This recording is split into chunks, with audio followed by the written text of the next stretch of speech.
like to remind you, you can provide feedback about the talk. There's information on your ticket and also the schedule on the website. And I'd like to introduce the next speaker, Lance Cottrell. He'll be speaking about In the Crosshairs. Please give a warm welcome applause.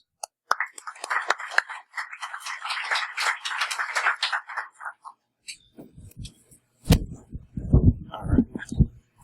Let's grab that. So thanks very much for coming.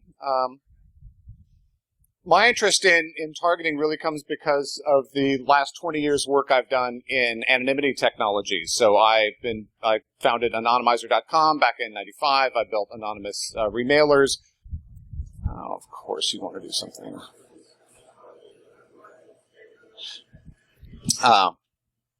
And so I spent a lot of time thinking about how people get recognized, how people get targeted, and what kind of techniques they can use. We're just going to have fun with this. All right.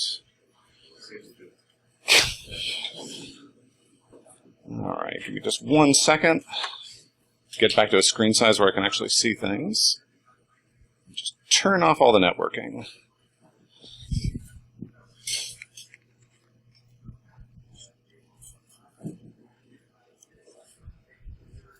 All right, that'll be back in a moment.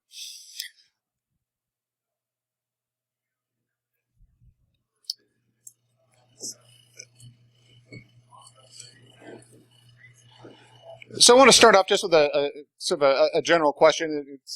I'm sure all of you guys, it's kind of obvious, but if you get an e-card from your mother on your birthday with a childhood picture of you on the card, on the e-card in your email, are you going to click on that link? So I see heads shaking no, but I think most people, if you get something that's sufficiently personal, looks sufficiently real, it's the kind of thing you're still going to engage with. You're gonna click on that because it doesn't sound any alarms. It's what you're expecting to see. And if you're going to a mainstream website, I mean, how many of us start the morning reading CNN, Forbes, some other website, see what's going on for the day? I think most people don't feel nervous about doing that. They feel like this is a big legitimate website. I'm not in the dark alleys of the internet. I feel pretty good about this. But of course, each one of these sites has been taken over for a watering hole attack, but not just a general watering hole attack. They've actually been used for targeted watering hole attacks, which I think just changes the entire equation of the threat model that you're dealing with. And targeting it's hard to get really good data, but it's looking like it's a significantly growing threat. So there was a great study that was done. They interviewed a couple hundred companies. They said, are you concerned about targeting? Not at all, somewhat concerned, or it's inevitable. And in 2013, 28% people said it was either a concern or inevitable. And in 2015, 70% of the companies interviewed said targeting was inevitable. So it's gone from, yeah, we see some targeting, it's a thing, but most of the threats they were getting were fairly broad spectrum, to really getting, lasered in. So this is a study of actually companies in England, but I think it probably generally applies. Over 60% of the companies surveyed said that they had been targeted in the previous year. 40% said that was successful. 20% actually lost data in the process, and 15% suffered significant either financial or reputational losses as a result of that. So this is a huge problem. These people are getting targeted, and the targeters are getting into being effective against them. And the two main kinds of targeting we see are email. The reality is that, like that card from your mother, a really well-crafted phishing attack is really effective. If it's from the right person, it actually comes from your colleague's email account because they hacked his computer first. It's referring to real things. It's talking about, real situations. It's very, very difficult to get people not to fall for that kind of thing. And realistically, most of us have to click to work. You will get a link that someone sends you that you, in fact, have to follow because that's part of your job. You need to get the... Wow. It sounds just like feedback up here. And one of the things we're seeing, though, with the email phishing attacks is a real trend towards them being phishing links rather than phishing attachments, because we've done a pretty good job of training people not to click on files when they show up in the inbox, that you shouldn't be, opening bad files or suspicious files. But I think people still feel more comfortable with the links. And so we're seeing a lot more of them being the links. You go to the link, then you get exploited. And the browser really is the problem. Something like 68% of all malware is delivered through the browser. Over 90% of undetected malware comes through the browser. 5 of the most vulnerable applications, just by patch count, are all either browsers or browser plugins. Oh, God, I feel sorry for you guys. It's clearly that time of day. And they're just being patched continuously. They're enormous applications. They got huge amounts of capabilities. They're running, executing multiple programming languages. Most browsers running something like 5 different complete programming languages inside them. This is sort of an impossible to solve problem. But why target it? Well, I think there's a couple of reasons why they want to target. The first is just success, right? If you get one of these Nigerian scams, no one's going to fall for that. You know that this is some bad situation and you're going to avoid it. Whereas, with targeting, you get an email that says, from me, saying, I really appreciated you being here at my talk, and I appreciate the questions that you're going to ask, because you're all going to ask me amazing questions, and here's the copy of the deck that you requested, and there you go. But, of course, it wouldn't be from me. It would be from the guy sitting next to you who paid attention to what your email address was. And so the targeting allows you to do that social engineering, to give that warm and fuzzy feeling when the message comes in, because it's from the right person, it's got the right information, it's referencing the right kind of context, it's job specific, it's built just for you. And so the odds of your clicking on that are going to be much, much higher. On the web, it works a little differently with the targeting. So, we're all pretty familiar with the spear phishing, but with the web-based targeting, they're getting clever in different ways. So the first one I want to talk about was an exploit against Forbes. And some hackers came in and they took over the Forbes quote of the day. So when you go to Forbes, boom, that thing comes up. They managed to compromise that and put in some malware. And they were using a couple of different 0 days to go after the people who at the website. And those are valuable resources. But what they did was they set it up so that it would only attack certain people that they wanted to go after. In this case, it went after DoD employees and Chinese dissidents. And the reports I have seen haven't been really clear about how they were doing it, but it looks like they were doing it based on IP addresses. But only people matching the criteria they were going after actually suffered the attack. And so that's great, right? Because now, obviously, Forbes has got a company who's scanning their website, looking for malware, looking for attacks, making sure that there's nothing going on. But of course, that bot doesn't meet the criteria. It doesn't see the attack happen. Only the people who you wanted to go after see it. And then you send in your forensics team to go, oh yeah, I got infected by this. And they check the website and, they don't get the attack either. Eventually they were able to dig in and find the malware sitting there. But it allowed them to be very effective and stay active for a long time. The next, an even more targeted attack was an APT group that was called Dark Hotel. And they went in and they did a 2-phase attack. First, they compromised mostly Asian hotel chains and went into the reservation systems. And they'd look for reservations by high-value targets. So senior government folks or senior military, senior corporate kind of people, CEO levels. And they'd realize when they were going to be staying at the hotel. Okay, and we know this guy's going to be checking in on Tuesday. They would then, and only then, exploit the Wi-Fi captive portal.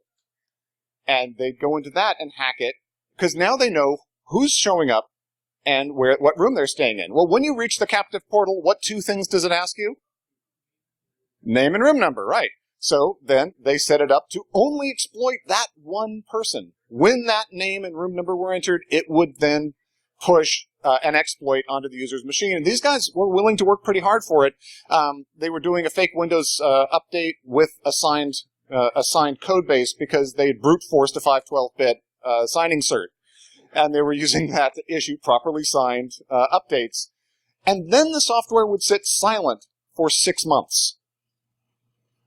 And then it would exploit you and start, exfilling all of your data and install the RAT and all that other good stuff. So extremely targeted, and took a long time for these guys to trace it down, because the malware was only resident for the short period of time on the Wi-Fi that the guy was going to be in the hotel, and as soon as they ran the exploit, they actually uninstalled it. And again, you send out your forensics teams, they don't see any of the effects you're looking for.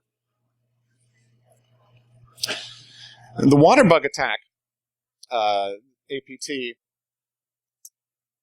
they had, I think, even another level of slickness in the way they manage the targeting, in that they do their watering hole as a two-phase target. So when you go to the website, the first time they grab a profile of your computer. They look at what browser, what operating system, what plugins do you have, what's your IP address. They do a browser fingerprint. So they capture all that identifying information from plugins and fonts and languages that allow you to uniquely identify that visitor again when they come back. And then they wouldn't do anything else. So they then get to sit at their leisure and look through all of that. What's your IP address? Where are you coming from? Do you have cookies? Do I know who you are? Can I recognize you? Are you the person I want to go after? And which attacks will work on you? And then they say, okay, yeah, that's a guy of interest. Then the next person, someone who was of interest, visits the page. Then they'd get exploited with something that was almost sure to work and would only attack that individual person based on either the browser fingerprint or the source IP address.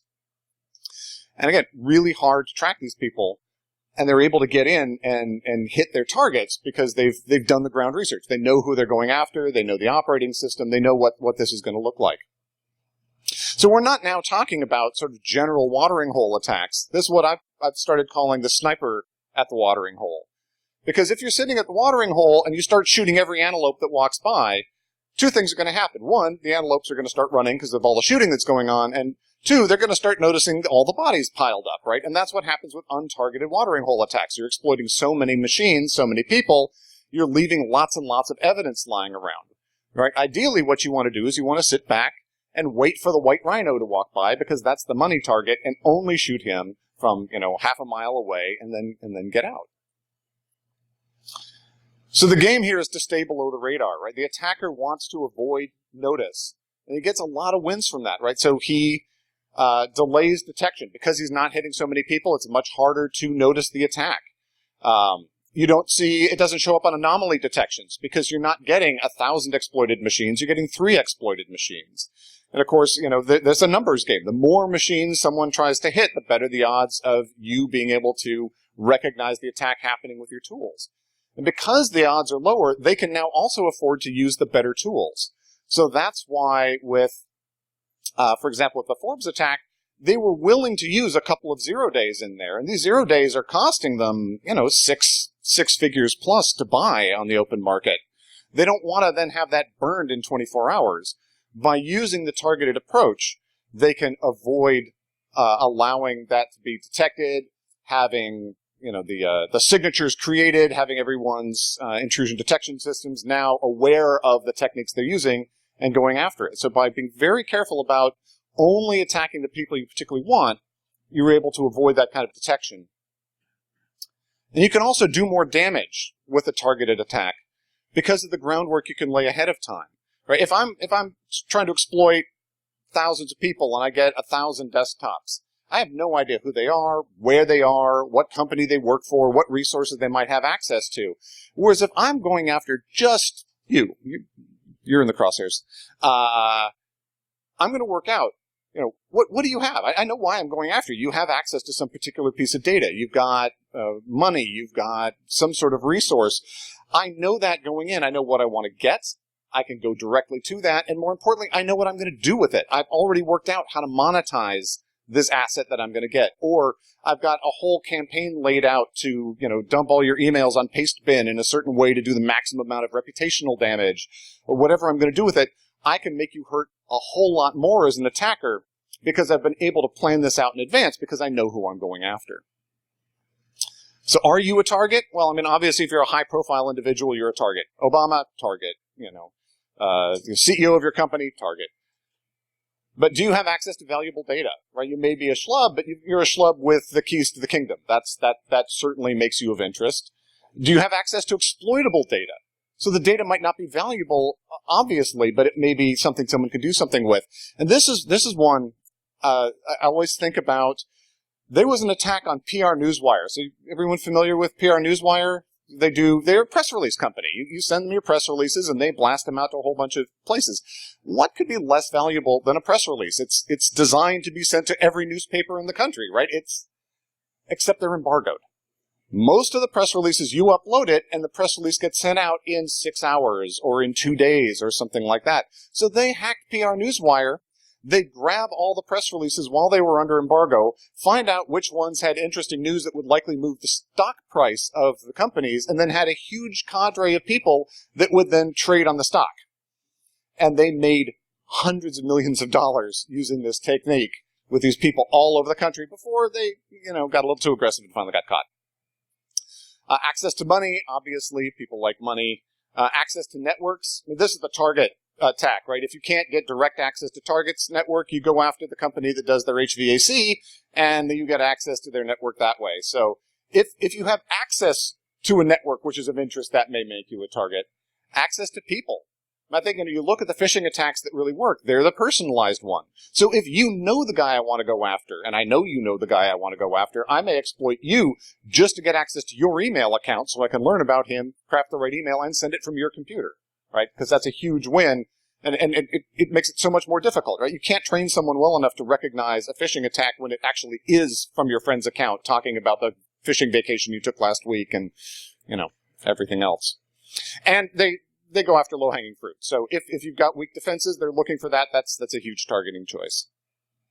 So can we avoid targeting? Can you prevent the targeting from happening to you?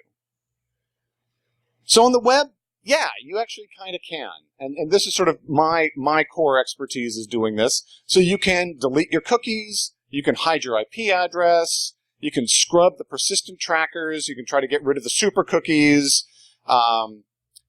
You can mask your browser fingerprint. The browser fingerprint's the tricky one because it turns out it is basically uniquely identifying of your browser just looking at what you've installed on it, your fonts, your plugins, and everything else. It's enough data points for most websites to uniquely identify you from everyone else. For that, my recommendation is a disposable VPN with a virtual machine. So if you've got an absolutely brand new, pristine VM with a browser that you've never installed anything in, no plugins, no extra fonts, that is as generic a fingerprint as you can generate and therefore gives the least information and identifying capability. The email's way worse because it's a two-way communication medium. So you actually need to give someone an address which will reach you. And so if you want to be anonymous, you now need to use an address which doesn't have anything to do with your identity or your job. And then be very careful about who you give that out to. And this becomes basically like running in full alias. You're now in deep cover all the time. And it's hard to do business in deep cover. So the problem of avoiding targeting in email, I think, is somewhat intractable. But doing it for web, dealing with these targeted, snipers at the watering hole scenarios, that's achievable if kind of a pain. So what does this mean for our defensive strategy? How do we need to be thinking about, now that we know we've got the target? I love this cartoon. It's an old cartoon. What do we need to be doing differently or thinking differently?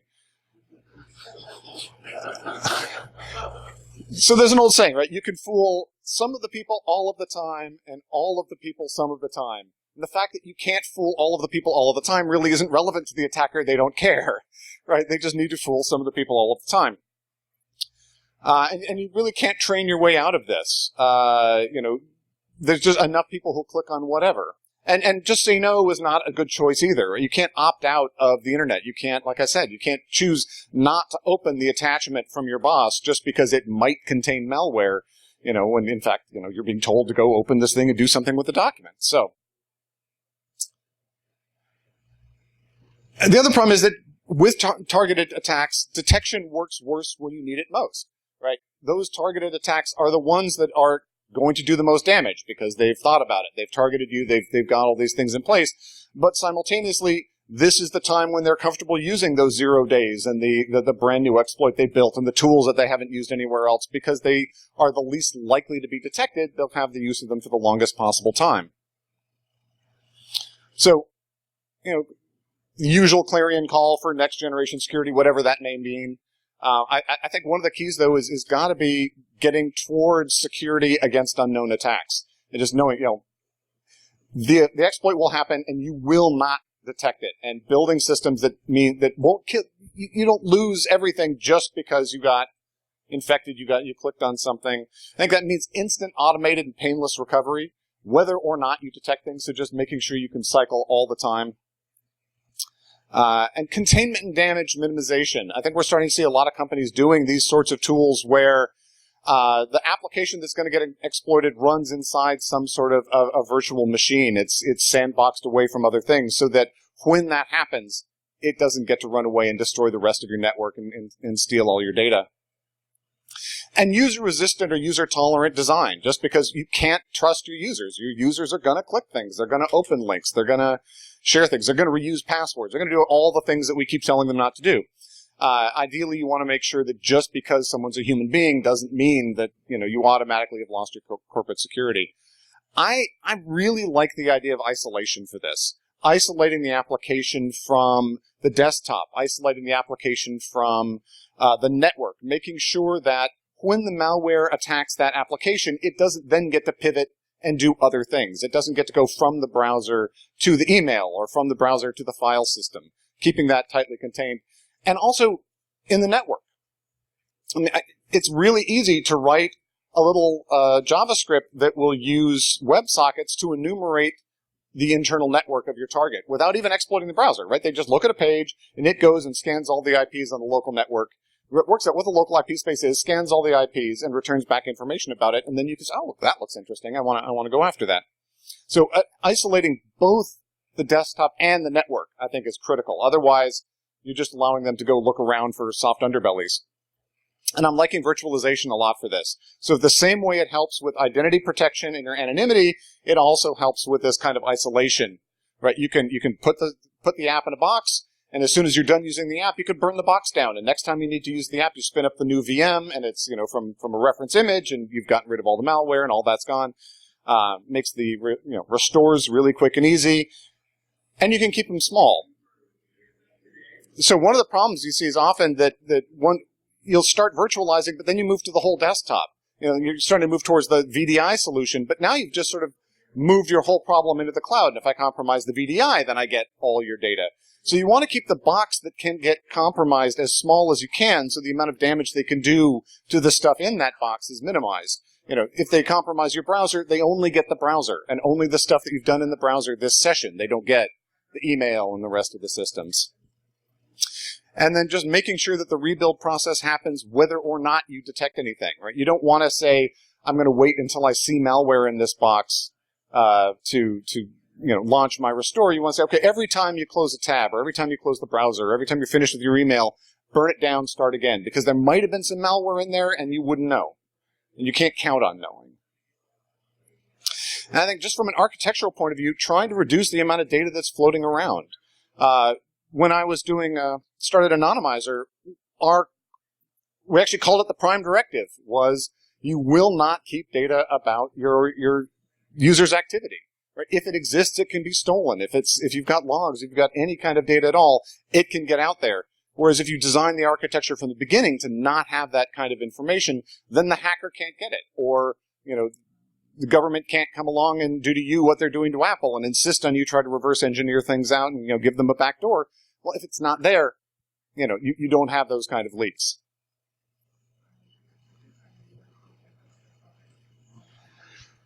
So that's all the time I've got, I think. Thanks very much. I really appreciate your time. And do we have time for any questions? So just like to thank Lance for your valuable knowledge to share out with all of us. And on behalf of BSides and Fitbit, we'd like to offer you Fitbit. There we go. Sure. Awesome. All right. And thank you, folks, for joining. Have a quick announcement. So there will